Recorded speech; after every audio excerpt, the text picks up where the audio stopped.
buenas noches. Bienvenidos a España en la Memoria. Este programa creo que aproximadamente hace el número 62. Luego llevamos ya con ustedes las noches de los domingos bastante más de un año. Les puedo decir que cuando aproximadamente llevábamos emitidos unos 10 programas, yo ya recibía abundantes correos electrónicos. ¿Y cuál fue mi sorpresa? Que muchos de ellos ya solicitaban que tocáramos una noche la figura, la persona de José Antonio Primo de Rivera. Lo que más me sorprendía es que muchos de esos correos electrónicos lo firmaban jóvenes con 20 y tantos años, incluso alguno de 19. Y para hablar y tertuliar, y más bien para conseguir una buena documentación, aparte de la que me he traído de casa, pues tenemos esta noche con nosotros una mesa de lujo, que paso rápidamente a presentarles. En primer lugar, don Enrique de Aguinaga. Buenas noches, Enrique. Buenas noches. Don Enrique de Aguinaga, que es catedrático emérito de la Universidad Complutense, pero aparte de eso es un importante periodista, escritor y bueno, muy vinculado con la ciudad de Madrid. Dices que no, pero es así. No, digo a los efectos, sí. Pero venimos en esta noche a hablar de lo que nos ocupa, que es José Antonio Primo de Rivera. El siguiente invitado es don Antonio Lopera. Don Antonio Lopera, que ha dicho, quiero que se me ponga hotelero. Pero bueno, imagínense qué tipo de hotelero es. O sea, ha sido durante muchos años director del Hotel Ritz en Madrid, ha sido director del Hotel Alfonso XIII en Sevilla y bueno, en realidad es un hombre muy vinculado con la hostelería, con muchísima experiencia y con aquello que se puede llamar el boom del turismo en España, ¿no? Algo que fue muy importante porque ayudó también a levantar este país. Pues sí. Con muchas divisas. Pilló buena época. Buena época. Muy bien. Después de la guerra. Y el siguiente invitado, pues para mí es un orgullo, porque es que además es que he hecho amistad con él. Una persona que a nivel personal me cae muy bien. Don José Utrera Molina. Buenas noches. Buenas noches. Don José Utrera Molina, pues que es abogado, escritor, pero es poeta y por supuesto tuvo una carrera muy importante en la política, 2 veces ministro, 3 veces gobernador civil y una persona también muy vinculada y que sabe mucho también de la persona y del personaje y de la figura que nos ocupa esta noche. Muchas gracias. Muchas gracias. Yo quiero expresar en primer término mi gratitud. Gratitud que está muy distante de la cortesía, porque la gratitud es un valor moral. Y ese valor moral hace que te tenga que decir muchas gracias, porque realmente la invitación que me hacéis constituye para mí un enorme orgullo y una gran satisfacción, sobre todo para hablar de José Antonio, que es un personaje histórico al que yo no conocí personalmente, porque yo entonces tenía, pues en fin, me parece que eran 9 años. 9 años y alcancé aquella etapa corta de lo que llamamos la ausencia. O sea, José Antonio era el ausente, porque todavía no se había determinado pues su muerte. Y en aquel clima enigmático, misterioso y atractivo de la ausencia, yo me acerqué al pensamiento de José Antonio, pensamiento del cual he querido ser fiel desde el principio y quisiera que Dios me ayudara a hacerlo hasta el último día de mi existencia. Pues yo creo que no cabe la menor duda de que así será. Y con nosotros esta noche hay otra persona que tengo muy buen recuerdo de ella, pero por esto de la magia de la tecnología, físicamente no está entre nosotros, pero está, porque yo un día grabé con él, me contó prácticamente toda su vida y por supuesto él tenía mucha amistad, muchísima amistad con José Antonio Primo de Rivera desde la infancia, o sea, desde jóvenes, desde aquella vieja universidad de San Bernardo. Eran compañeros de universidad y ahí es donde les empezó a entrar las inquietudes por la política y por la gestión a los dos juntos. Escuchamos y vemos a don Ramón Serrano Suñer.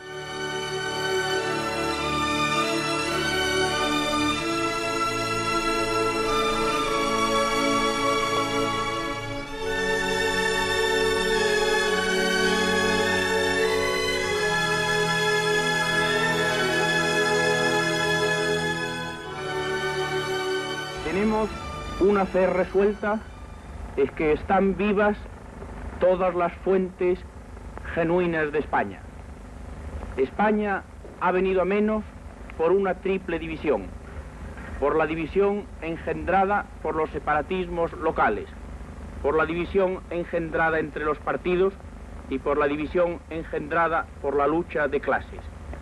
Cuando España encuentre una empresa colectiva que supere todas esas diferencias, España volverá a ser grande como en sus mejores tiempos. En el Parlamento explicó su política, su pensamiento político, se refirió a la actuación del general Primo de Rivera, lo elogiaba como patriota, como servidor de España, aunque como él era muy riguroso, a su política quizá le faltara una elegancia dialéctica. Esto las gentes con poca sensibilidad más bien se lo censuraron. Era el modo de asegurar con su objetividad los grandes elogios y los valores que había señalado en su padre. Hablar con esa objetividad y con esa serenidad.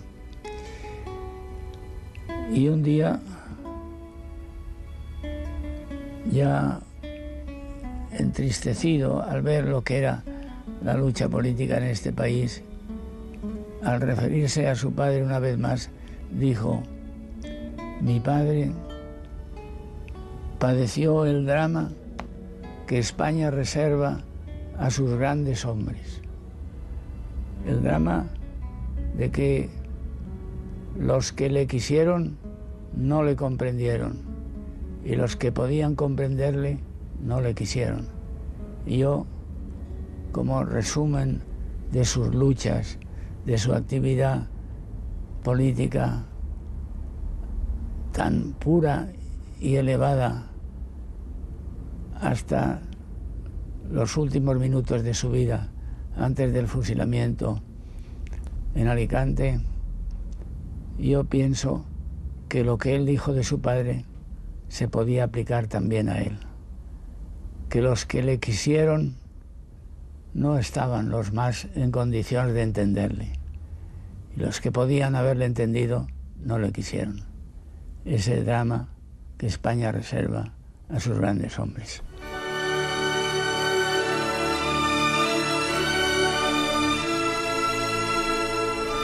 En aquellas Cortes en las que él fue diputado, como yo, había un grupo nutridísimo de derechas.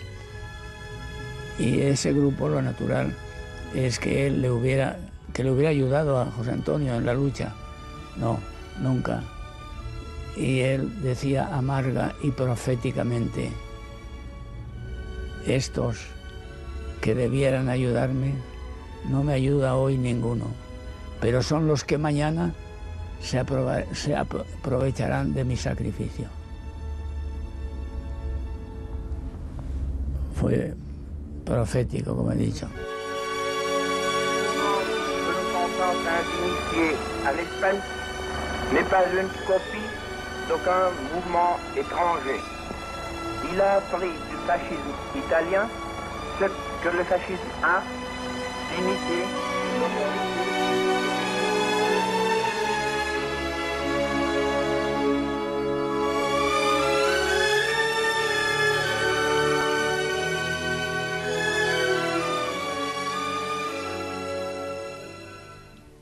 Bueno, pues estoy ansioso por escuchar a los invitados que tenemos aquí esta noche.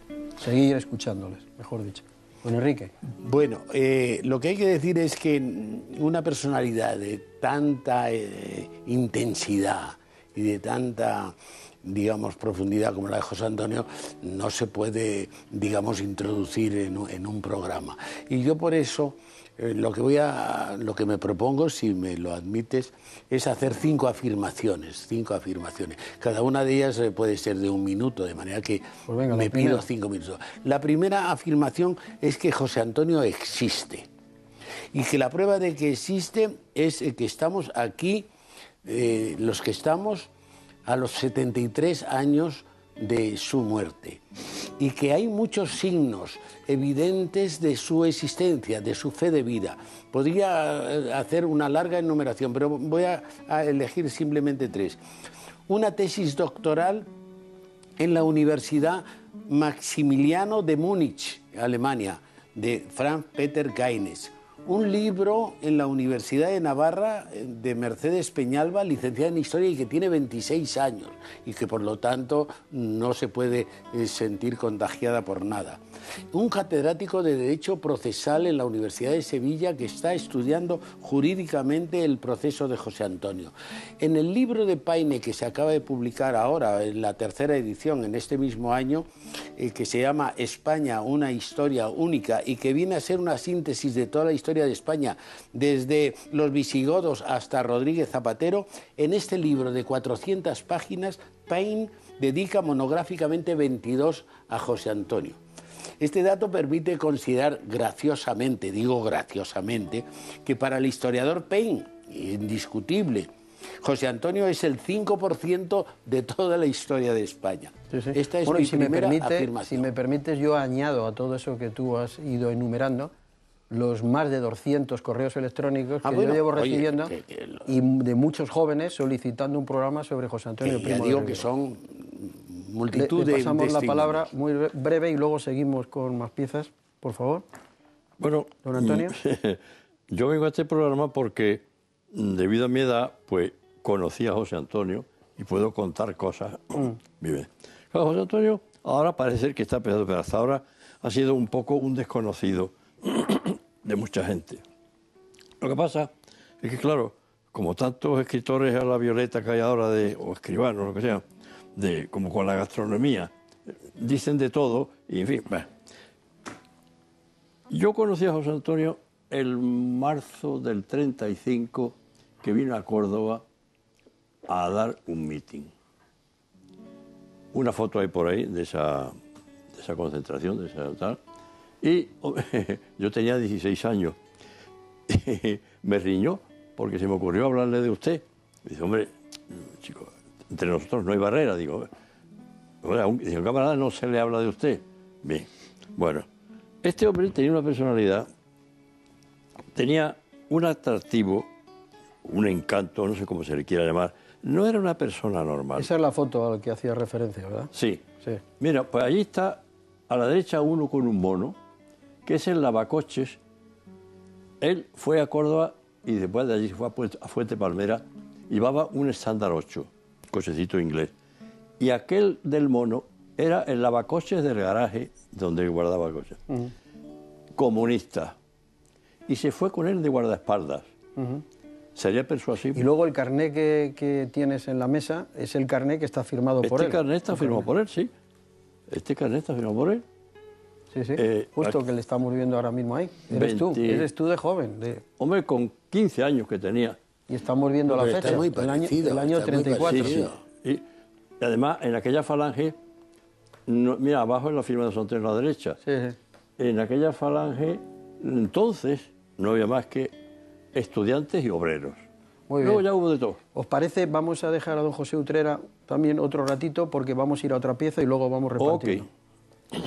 Bueno, yo tengo que decir que estamos viviendo una etapa histórica donde la falsificación es, en definitiva, lo más corriente en nuestros días. Tónica. Independientemente de estas técnicas viles de falsificación, hoy, por ejemplo, nos encontramos con la afirmación del presidente del gobierno que dice nada más ni nada menos que la caída del muro de Berlín es muy parecido a la muerte de Franco. Esa colosal mentira montada de esta forma y dicha por un hombre que debe de tener un sentido de responsabilidad mínimo es verdaderamente escandalosa y nos produce una pena tremenda. A mí me gusta mucho el conocer que este programa está solicitado por los jóvenes, porque los jóvenes no conocen de verdad lo que fue José Antonio. De José Antonio no cabe la menor duda que es otra época muy distinta a la nuestra y por lo tanto las constantes que se producen en aquel momento son muy diferentes a las de ahora. Pero en José Antonio hay 2 o 3 cosas que permanecen perfectamente actuales, que son su amor a la justicia social y su amor a una España que no le gustaba. Estas 2 afirmaciones que hago ahora tienen necesariamente que tener un eco en la juventud, que tiene que saber que José Antonio estaba irrevocablemente unido a la causa de los humildes. Pues si me permites, seguimos. Sí. Vamos a entrar ahora con una pieza, nos vamos Sí. a trasladar a 1936 y vamos a entrar en 2 temas muy delicados, sobre todo, por supuesto, el segundo, que es, en primer lugar, el suplicatorio y luego su detención. Lo vemos y lo escuchamos.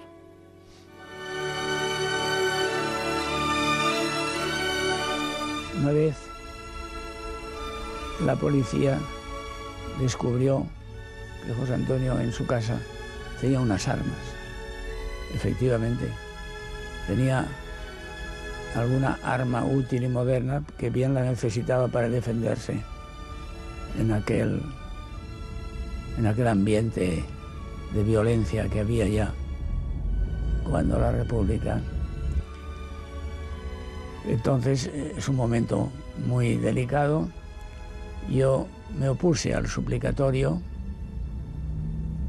y quien pronunció un discurso fenomenal, un grandísimo discurso dialécticamente y humanamente considerado, fue Indalecio Prieto.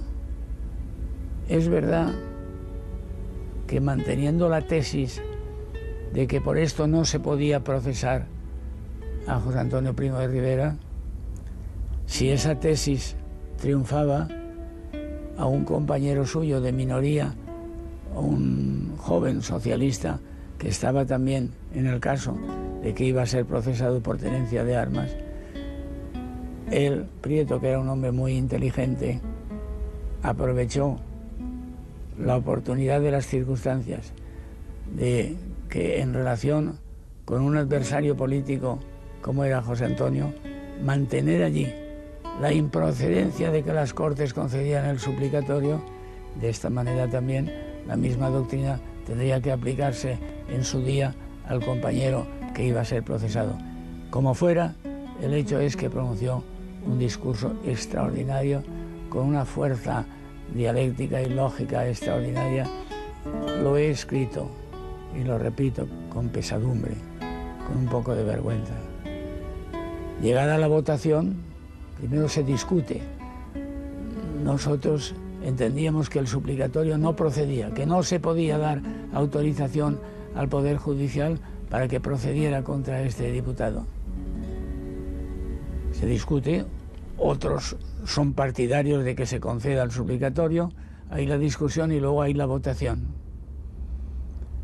Pues es triste decirlo, casi todos los diputados de aquel partido de derechas votaron a favor del suplicatorio, esto es, que las Cortes concedieran la autorización para procesar a José Antonio Primo de Rivera. Salvo mi voto y 2 o 3 más, el de Finat, pues salvo esto, toda la derecha. He de decir también que hubo monárquicos, la minoría monárquica era muy pequeña, así como esta de derechas o católica era muy grande, también votaron contra el suplicatorio.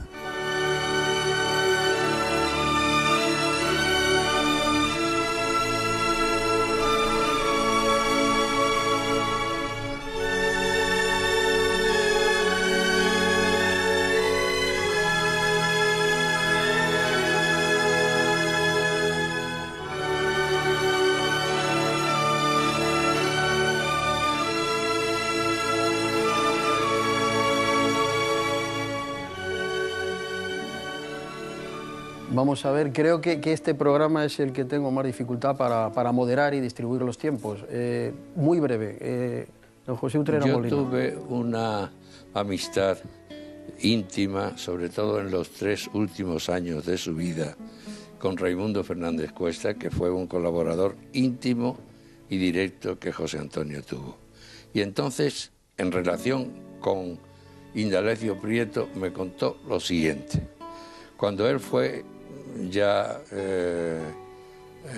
fue indultado, fue canjeado, mejor dicho, llegó a Valencia y encontró a Prieto, que estaba en la puerta de un chalet para recibirlo, lo recibió y tal y cual, me contó, pues en fin, cómo fue la cena, incluso el plato que habían degustado, y me dijo, quiero decirle, Fernández Cuesta, una cosa, la muerte de José Antonio se debió única y exclusivamente a la terquedad que tuvo Largo Caballero. Largo Caballero odiaba a José Antonio y fue, en definitiva, el que hizo posible que José Antonio muriera. Muy bien.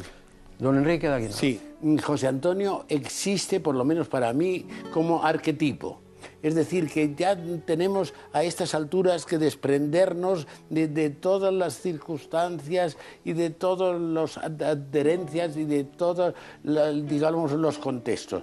Para mí existe como arquetipo, es decir, como superación del fracaso de la Falange por encima del fascismo y antifascismo, que es una antigualla, que ya es, eso dialécticamente en la política es zarrapastroso, hablar a estas alturas de fascismo y antifascismo. Y lo mismo por encima del franquismo y antifranquismo, y por encima de las 100 falanges a las que yo no he pertenecido, ¿verdad? Para mí José Antonio es paradigma de un modo de ser, y esto es lo que puede ser ejemplar a la altura de los tiempos. Es un ejemplo de renuncia, es un ejemplo de innovación, es un ejemplo de actitud ante la existencia y, en definitiva, de hombría. Eugenio Montes, que era la inteligencia de la Falange, ¿verdad?, dijo en la misma posguerra algo que ahora resulta revelador leyéndolo al cabo del tiempo. Los puntos, decía Eugenio Montes, los puntos, los programas, las situaciones pasan. Nunca José Antonio será ceniza, porque ha trascendido a una arquetípica actitud ante lo humano. Perfecto. ¿Muy cortito o meto pieza y el señor Lopera entra directamente? Cortito. Venga, muy cortito. Siguiendo con la idea mía de lo que explico de cómo era José Antonio, os voy a leer una cosita que leí hace algún tiempo, que ponía: Dionisio Ridruejo, ya evolucionado, escribe: he venerado siempre la memoria de José Antonio, un español, si los ha habido, capaz de integrar en su alma las incompatibilidades del banderizo genio nacional. Un hombre sugestivo, inteligente, de gran elegancia dialéctica, gallardía y segura honradez personal. Muy bien, don Antonio. Entonces vamos ahora a escuchar a una persona que yo tuve la ocasión de conocerle en Sevilla, que triste y lamentablemente ha fallecido hace escasos meses, que es don Antonio Lucena. Don Antonio Lucena, coronel de aviación, fue compañero de José Antonio en la cárcel Modelo, aquí en Madrid, antes de que trasladaran a José Antonio a Alicante. Y fue además el que tenía una cámara de fotos dentro de la prisión y le hizo fotos a José Antonio jugando al fútbol. Escuchamos y vemos, por supuesto. El día del cumpleaños le regalamos, yo ya le hice la foto, ya tenía la máquina, le regalamos las botas y lo que es la vida. Él no había jugado en su vida al fútbol. Jugábamos con la quinta galería, que eran los de delitos de sangre. No formaban el equipo nada más que 8 o 7, porque el patio era chico, ¿verdad? Y entonces hubo una expectación tremenda, porque bajaron todos los presos que tenían libertad allí. Pero mira, fueron tan correctos que se caía y lo levantaba. Eso demuestra la personalidad de un hombre. ¿Comprende? Bueno, pues no había jugado en su vida a fútbol. Y dio una patada y metió un gol y ganamos por 2-1. Fíjate lo que es la historia de la... Bueno, entonces acabó esa cosa. Bueno, seguimos. Teníamos coloquios de cuando en cuando en la galería. Él admiraba mucho a García Lorca. Claro, García Lorca lo defendían los que éramos de milicia por aquello de que si no se hablaba bien de eso, pues no hacía caso. Pero en fin, nos hablaba de Pestaña, que era un sindicalista muy famoso. nos hablaba también de otro que lo fusilaron en las trincheras, los rojos, no me acuerdo su nombre porque ya me falla mucho la memoria. Total, que así pasa el tiempo, yo celebré mi juicio, yo salí al suelto y nada más.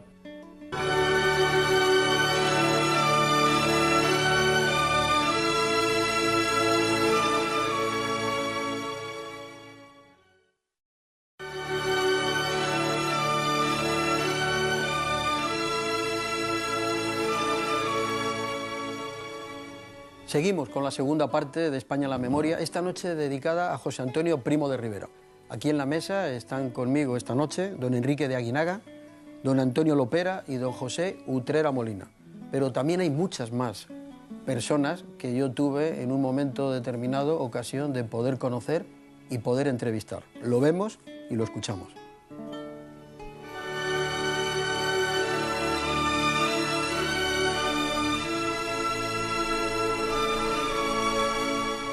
A Primo de Rivera, José Antonio, que está en la cárcel de Alicante, ya se le juzgó por un tribunal popular que lo condenó a muerte, pero no esperaron la autorización del gobierno. Yo soy testigo de mayor excepción porque llevé el expediente, se lo llevé al ministro de Guerra, que era ya don Francisco Largo Caballero, y me dijo, estos los culpables no seremos nunca nosotros. Los que han hecho esta atrocidad, que cojan sus responsabilidades. Jamás el gobierno no dará el enterado de la sentencia, y no lo dio. Él ya lo sabía, claro. Pero cuando han llegado a estos papeles, se los presento a la consideración de usted, porque nos tratábamos de usted. Él no me dejaba que le tratara de excelencia. Y para ver qué deciden. Y pues nada, nosotros no podemos darle el enterado, nosotros no tenemos la responsabilidad de esta ejecución. Y así, pero ya lo habían matado. Y Prieto se preocupó de enviar a algún agente suyo para que recogiera todo el archivo que tenía en su celda Primo de Rivera. Y lo guardaban en 1976, aún lo conservaban las hijas de Prieto.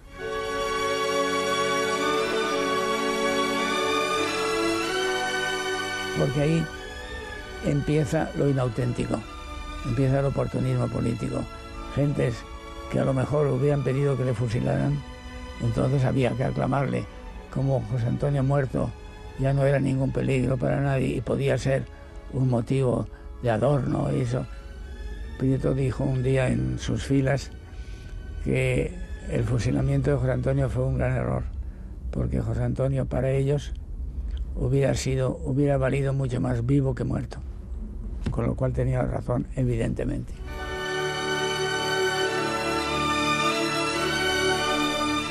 Nos pusimos en marcha, fuimos a Alicante con aquellas máquinas de cine que teníamos entonces que se llamaban Eyemos, que cargaban 30 metros, que no tenían más que cuerda, porque no, para garantizar la velocidad de los 24 fotogramas, más o menos, y 2 Eyemos, Juanito García, el pobre, Andrés Pérez Cubero y yo. Así nos fuimos a Alicante, rodamos como pudimos, y eso es lo que van a ver los espectadores, y pido naturalmente pues comprensión y tolerancia para aquellos aficionados que éramos.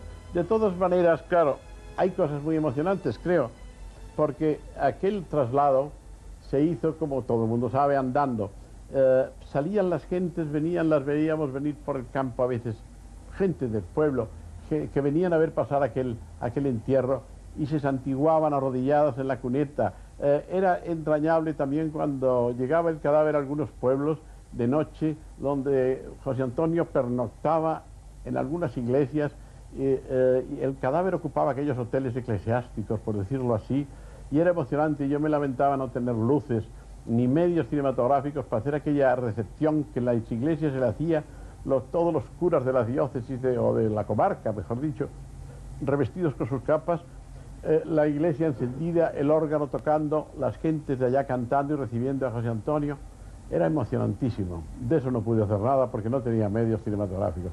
Me costó una bronca con los agustinos del Escorial, que no me querían dejar encender luces ya de los estudios en Madrid, porque me decían que no se podía convertir el monasterio del Escorial en un estudio cinematográfico, y yo dije que si aquello no se podía hacer, sí, se rodó. Y en el documental me parece que hay otra cosa curiosa, aparte de José Antonio, y es que entonces Europa estaba en guerra y salen juntos allí von Storen, el embajador de Alemania, y Pétain, el embajador de Francia, que naturalmente no se dieron la mano, pero estuvieron asistiendo.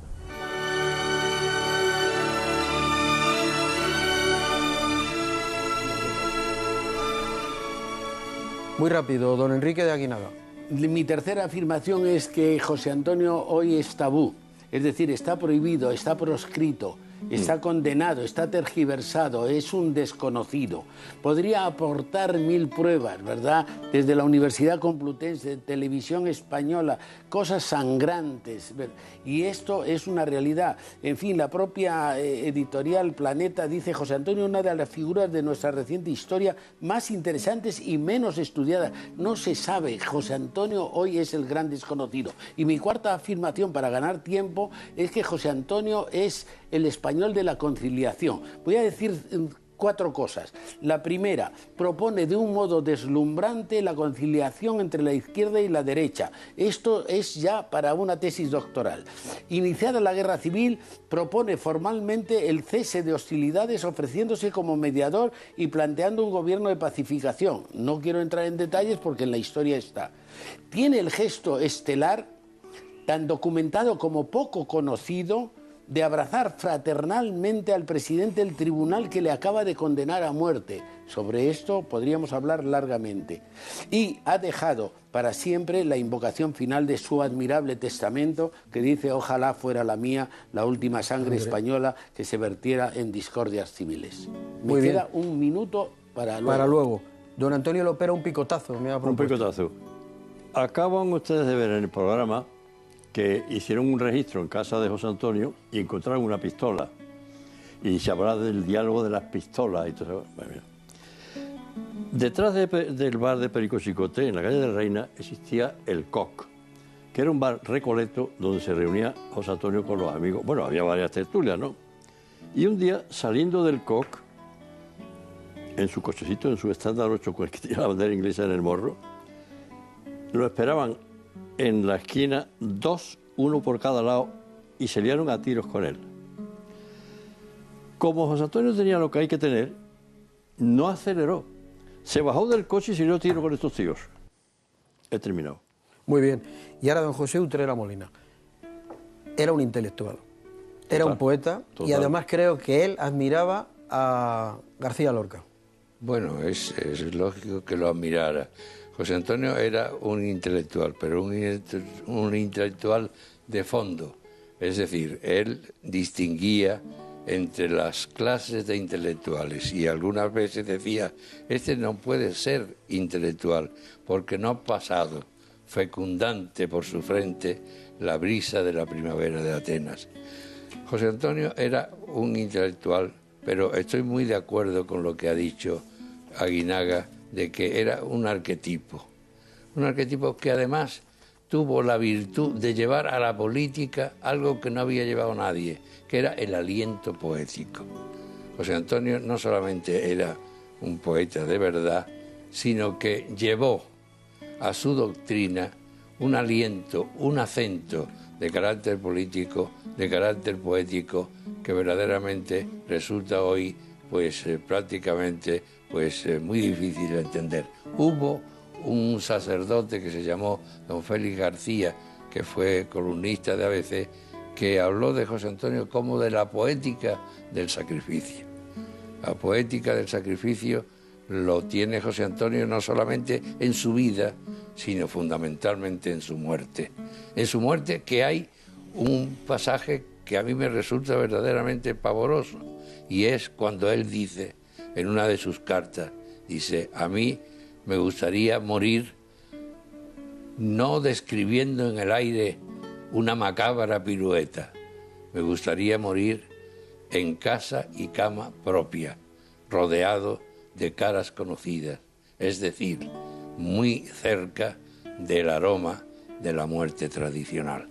Vamos, un hombre que frente a la muerte mantiene esa actitud, que escribe una serie de cartas sin una tachadura, sin una quiebra en la escritura, con una rectitud verdaderamente brillante. Es un hombre que verdaderamente ante la muerte tiene una actitud, una frialdad verdaderamente extraordinaria. Les voy a pedir una cosa. Lo que vamos a ver y vamos a escuchar ahora mismo, me gustaría que lo vieran y lo escucharan con atención, porque me gustaría que alguno de los tres me contestara lo mismo que yo me atrevo a preguntarle a don Ramón Serrano Suñer, y que él con una sonrisa, he dejado incluso mi pregunta de fondo de cámara. Vemos y escuchamos lo que yo le pregunté a don Ramón Serrano Suñer. José Antonio, símbolo y ejemplo de nuestra juventud,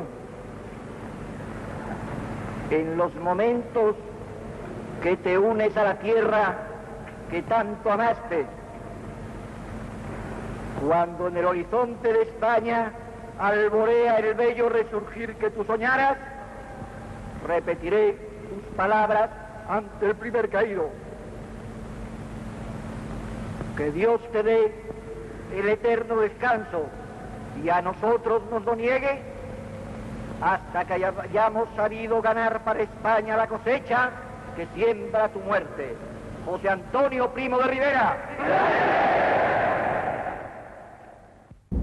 ¿Usted qué cree que hubiera ocurrido si llega a terminar la guerra y a José Antonio no le ocurre lo que le pasó? Ya se sabía que me iba a preguntar eso. Pues mire usted, si José Antonio hubiera vivido y hubiera podido llegar a la zona nacional, ha habido gente ligera para juzgar y considerar los problemas, de decir, nada, si se mantenía independiente y rebelde a algunas cosas lo hubieran fusilado. Digo, eso es una tontería. No hubiera habido quien se hubiera atrevido a tocar a José Antonio. Y José Antonio se hubiera impuesto. Yo no digo que hubiera quedado como jefe único y total, eso no. Estábamos en una guerra y el mando militar de la guerra a Franco, incluso si se quiere, la jefatura del Estado no se lo iban a quitar. Pero la jefatura del movimiento político indiscutible, única, la hubiera asumido José Antonio, con lo que las cosas hubieran ocurrido de un modo muy distinto. Los que dicen ligeramente eso, que lo hubieran fusilado, no saben lo que dicen. Porque José Antonio tenía entonces, si hubiera llegado a Salamanca, hubiera tenido el ambiente de un semidios que llega allí. La calle, muerto y ausente, la calle era de él como de nadie. Pero además había incluso en las fuerzas de derecha algunas gentes que comprendían que él era la solución. Y en el ejército, en el mismo ejército, había una parte considerable del ejército que eran todavía sobrevivientes del primorriverismo, del general Primo de Rivera, el dictador. El propio Mola y muchos militares importantes tenían una devoción grande por el nombre del general y, en definitiva, estos estaban con el hijo. De manera que José Antonio hubiera tenido la fuerza de la calle, la fuerza de todos los falangistas, que si numéricamente eran muchos, con efectividad no eran muchos. Todo hubiera estado con él y nadie se hubiera atrevido. La jefatura, la dirección política la hubiera tenido José Antonio Primo de Rivera, sin duda. No me ofrece duda de ninguna clase. Conozco muy bien a todas las personas en el juego, de Franco para abajo. Nadie, porque hubiera sido un crimen, nadie tenía motivos para tratar de eliminar a José Antonio en su aspiración a dirigir la política española. No tuvo ese valor para hacerlo en tiempo de la República, cuando le perseguían a tiros por la calle. ¿Cómo no iba a tenerlo allí? Con una asistencia popular, nadie, como nadie tuvo, ¿cómo no iba a tenerlo? Él hubiera sido el jefe político. Franco podía haber continuado como director de la guerra, incluso si se quiere, para que hubiera una cierta categoría jefe del Estado. Pero el jefe político, el director de la acción política, sin duda de ninguna clase, para mí hubiera sido José Antonio.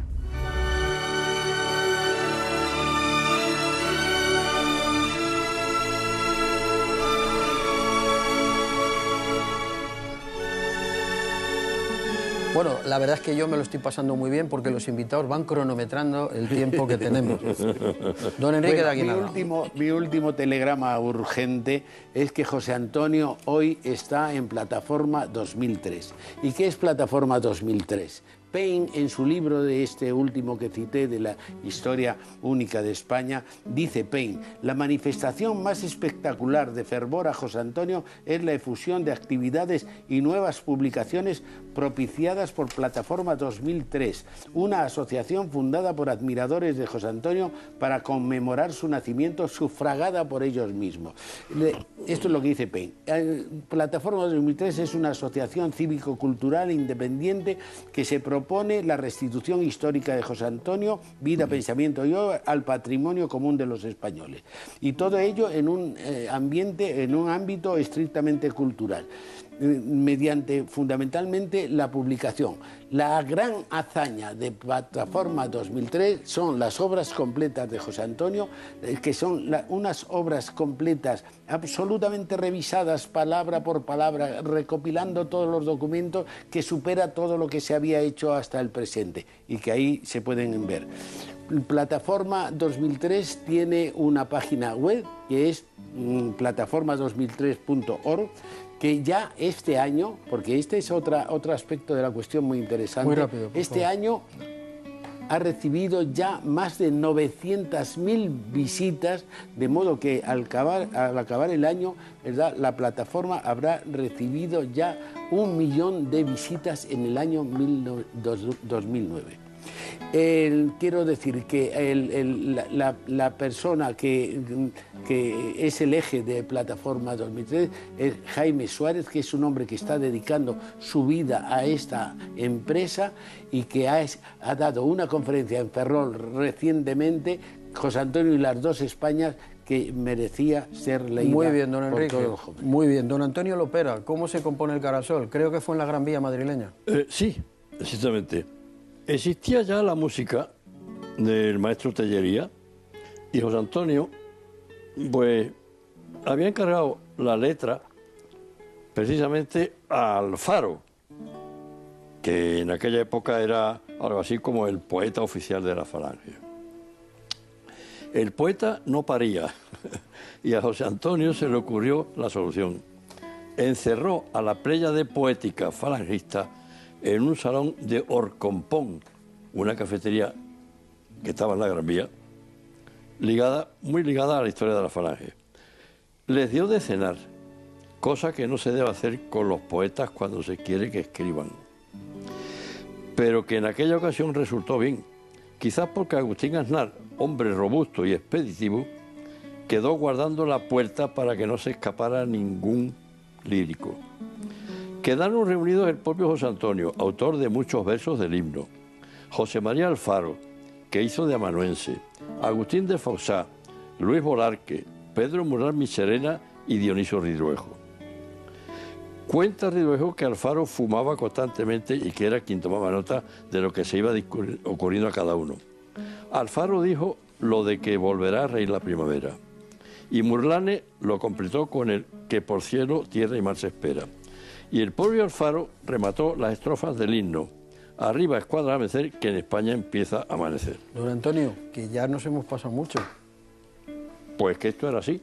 Pues así, ha sido una anécdota muy interesante y que ha documentado el programa. Pero es que ahora, don José Utrera, yo quiero que cuente una anécdota muy rápida que me contó el otro día, muy interesante. Yo realmente lo que sí quería decir es que he venido aquí a hablar de José Antonio, pero que al lado de la magnífica labor que hace Plataforma hay otra serie de entidades en España que están también realizando una labor muy importante y que no se ha citado aquí, y lo digo además, en fin, en beneficio de aquellos que sacrificadamente han puesto su voluntad y su tesón en actuar dentro de ella, como es, por ejemplo, la Fundación Francisco Franco. Pero la anécdota aquella que tú me has preguntado, pues prácticamente casi no tiene nada que ver con nada de esto, pero que es curiosa y que yo, pues en fin, te la referí a ti y tú ahora, pues en fin, me la pides. Venía yo de Sevilla en un coche con un magistrado que era realmente una persona ilustrada, erudita, entrañable, comunicativa, fenomenal. Y además venía conmigo el alcalde de Écija. Estábamos hablando de poesía durante todo el camino. Y entonces yo le dije al alcalde de Écija, digo, ¿tú conoces una poesía de José Antonio que se ha publicado en alguna revista o en algún libro? Dice, no, yo no. Digo, pues te la voy a recitar. Y entonces le digo, hemos bebido el sol disuelto en vino y sangre de claveles en gazpacho, y a un viejo fauno vigoroso y macho he tenido en la mesa por vecino. Don Pedro es andaluz, sonoro y fino, y siempre que pronuncia un dicharracho tiene risas alegres de muchacho y experiencia de un viejo libertino. Y entonces, en ese momento, el alcalde de Écija me interrumpe y me dice, oye, ¿tú sabes quién era don Pedro? Digo, no tengo ni idea, pues era mi padre. Curioso. Bueno, está claro de que José Antonio Primo de Rivera es una persona, un personaje de la historia que sigue interesando. Y vaya que si sigue interesando, sobre todo a los tres invitados que han venido esta noche aquí y que nos han acompañado. Y que yo veo que cada vez necesitaríamos más tiempo para los temas que desarrollamos aquí y que yo me atrevería a decir que desarrollamos escasamente, porque en realidad lo que le hemos hecho es un guiño muy cariñoso a una página, un guiño muy cariñoso a una página importante de la historia de los españoles. O sea, para mí es, y nunca me arrepentiré de decirlo, es historia. Tengo mis recuerdos de niño, de aquel colegio, de verlo en el retrato, a un lado del crucifijo, igual que estaba el otro retrato, el general Franco, pero es una página de la historia. Algún día posiblemente tendré que hacer un programa y explicar quién era José Díaz. Sí. Creo que es importante todo esto. Yo, si queréis añadir algo muy rápido, por favor. Telegráfico. Telegráfico. José Antonio vive y las nuevas generaciones tienen derecho a conocerlo limpiamente. Telegráfico, porque ya me han dicho que tenía que haber cortado. Yo celebro, creo, en fin, que ha salido la cosa bien, de aportar detalles históricos, vividos, reales y verdaderos. Nada más que eso. Muy bien. Pues yo terminaría mi intervención recordando aquellos versos de Shakespeare en Ariel, cuando dice que nada de él será en vano y que es posible que vuelva recogido por las olas del mar como algo rico y maravilloso. Yo pienso, al decir estos versos, en la persona de José Antonio Primo de Rivera. Muchísimas gracias a los tres, muchas gracias a ustedes. Les espero nuevamente en España la Memoria la semana que viene, domingo 22. Pues fíjense ustedes, un 22 de noviembre, pero de 1975, era coronado el rey de España Juan Carlos I. El programa de la semana que viene va de eso. Vamos a ver pues cantidad de temas, todos los entresijos de cómo se decidió y de qué forma que la continuación del régimen anterior fuera la monarquía y por qué en la persona de Juan Carlos I y cómo fue ese borrador, decreto que escribió el general Franco de nombramiento de príncipe de España, y el manifiesto de Estoril, y aquel año 1977 cuando el conde de Barcelona viene a Madrid y abdica y deja todos sus derechos dinásticos a su hijo Juan Carlos I. Todo eso y muchísimas cosas la semana que viene. Les espero, les quiero mucho y si quieren hacerme algún tipo de sugerencia ya lo saben. Mi correo electrónico es firmas@alfonsoarteseros.com. Hasta la semana que viene. Con el cara al sol, porque a lo mejor algunos de ustedes han dicho, ¿y no ha sonado el cara al sol? Pues con el cara al sol. Hasta la semana que viene.